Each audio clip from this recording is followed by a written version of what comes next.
Hey, salut les potes, c'est Oulak, bon, j'espère que tout le monde a la forme. Je vous avais dit dans une vidéo précédente que je vous ferai une petite visite de mon bureau, je vous ferai une petite description du setup.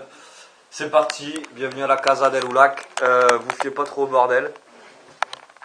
C'est bien représentatif de qui je suis, hein. Donc voilà, j'allais pas ranger pour la vidéo. Cela dit, la plupart du temps c'est rangé, mais bon. Alors, comme vous avez pu le comprendre, je me suis donc racheté du matériel. C'est pour ça que je peux d'ailleurs vous ressortir des vidéos.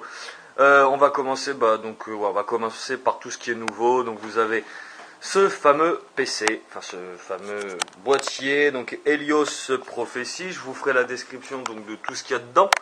Il n'y a pas énormément de trucs, mais putain que ça tourne bien.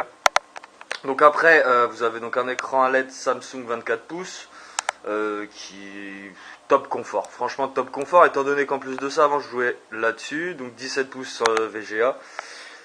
C'est de la merde, mais bon, on fait avec ce qu'on a. Mais donc voilà, c'est vrai que ça fait vraiment plaisir. On peut enfin profiter du gameplay à fond.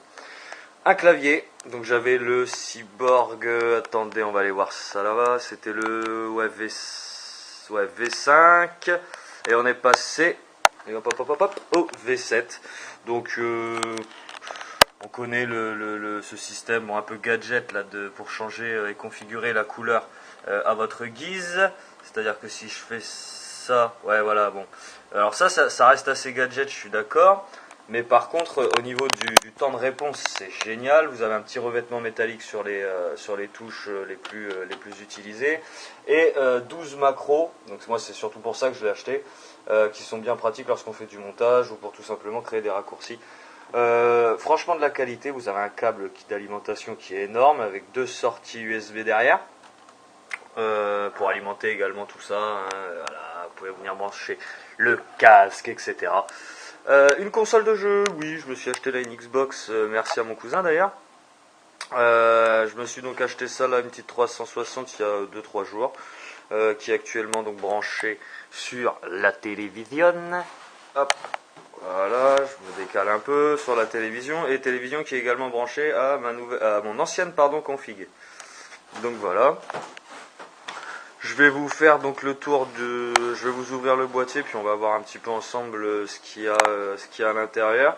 Pour ce qui est ensuite donc du casque Afterglow PDP, je le conseille si vous n'avez pas de lunettes et si vous n'êtes pas emmerdé avec votre carte graphique, avec votre carte son, parce qu'il a tendance à serrer un peu. Enfin, moi qui porte j'ai une monture de lunettes assez large, donc bon voilà.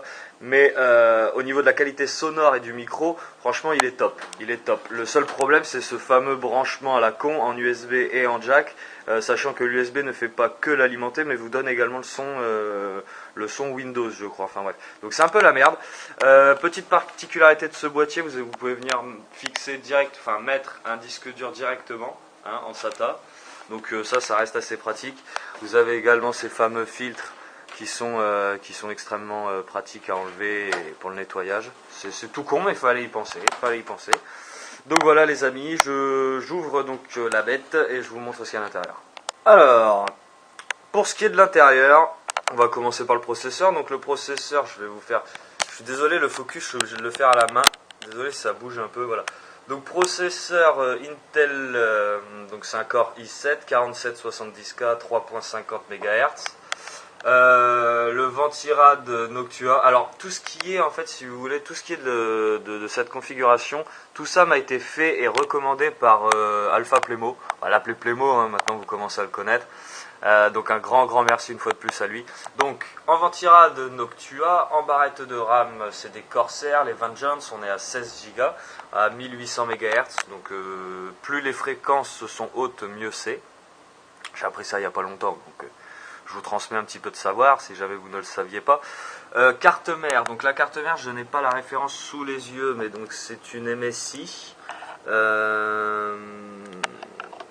Regardez dans les classes gaming, hein, dans les rubriques gaming, je crois que c'est la Z ou G48, enfin bref, je ne sais plus, j'ai pas envie de vous dire de conneries.